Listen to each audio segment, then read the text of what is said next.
I mean, to me, and we've talked about it since Trump, since he won, since that night, right?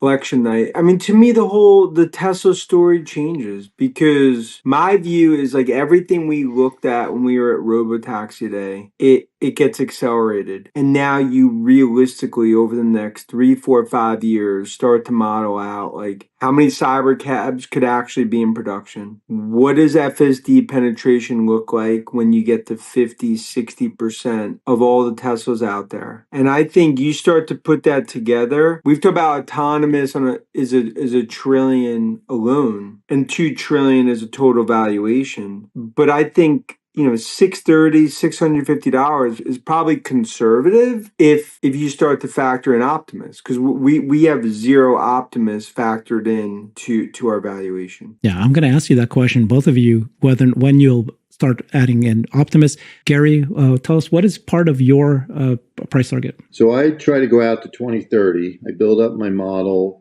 I use volumes, pricing, margins, reinvest cash flow at cash. And I come up with about $17 in earnings by 2030. I try to figure out as a multiple of growth, usually 1.5 to 2 times growth. So I'm using in the middle 1.75 times growth. And again, the way you have to think about it is 2030 growth on. And so I'm using about 25%. And, that gives me a future value 2030. And then I discount that back at Tesla's cost of equity.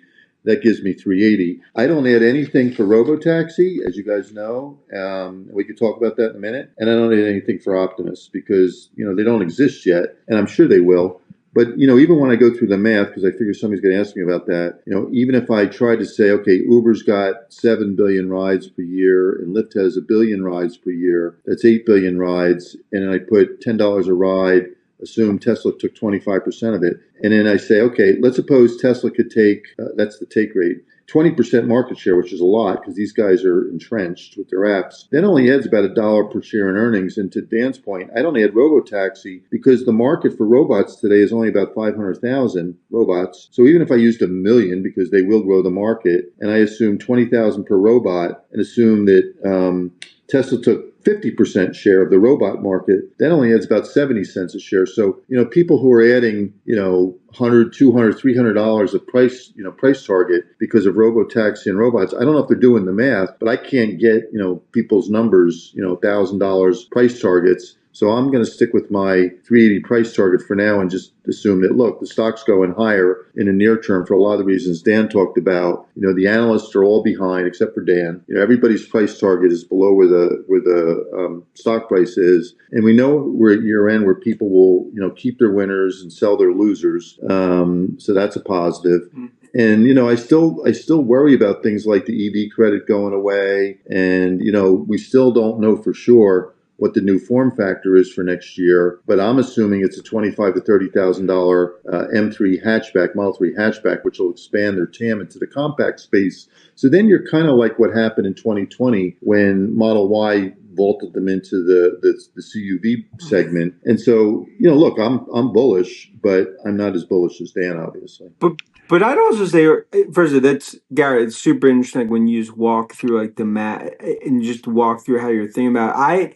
What's funny is like for 2030, we have $15 earnings. So you're close to me. He has 17. Yeah. So it shows, this is like a very important point. Gary is valuing things in a very that's a very rational and very DCF approach. The only difference is that I view it much more of a sum of the parts valuation, and you actually you're talking about numbers that are not dramatically different. But I think when you look at some of the parts, he's not factoring in RoboTaxi, and I think it's also you're not factoring in where I view the autonomous visions going. I mean, my view is 20% of ride shares at the end of the decade are going to be autonomous.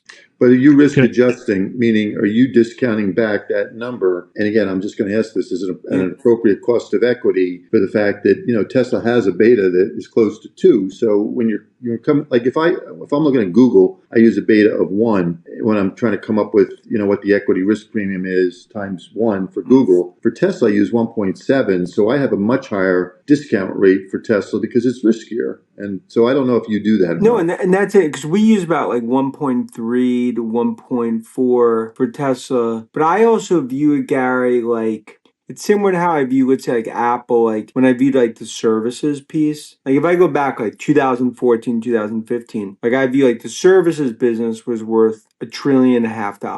But at the time, the valuation was maybe 100 billion. But it was the view that it was the broader base and what they were going to be able to monetize that back, and it was looking out.